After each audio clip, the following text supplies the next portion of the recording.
By the end of the summer of 1865, many of the former Confederates who took the South out of the Union have received presidential pardons, which means they are back in American society.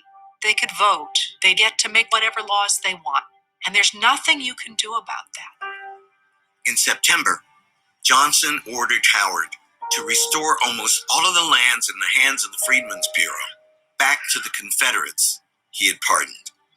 It fell to Oliver Howard to go and inform free people that they were probably going to have to start entering into labor contracts with, in many cases, their former owners. Howard knew he had to deliver this devastating news in person, in places like Edisto Island on the South Carolina coast. They could not believe it, and so they refused to leave. The freed people start shouting, "No, no," and then an old woman starts singing, "Nobody knows the troubles I've seen."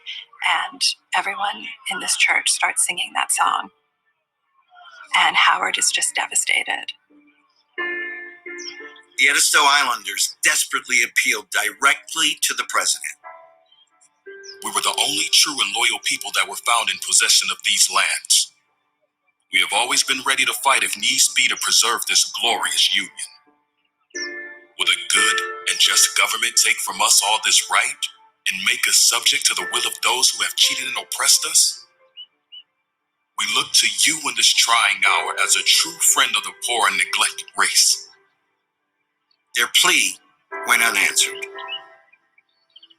The United States had the opportunity at that time to make amends for centuries of enslavement.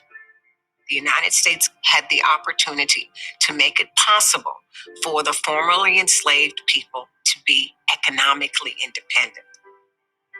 And the country failed to do it. By not redistributing that land, it consigned most of them to a dependence that remained for decades afterwards.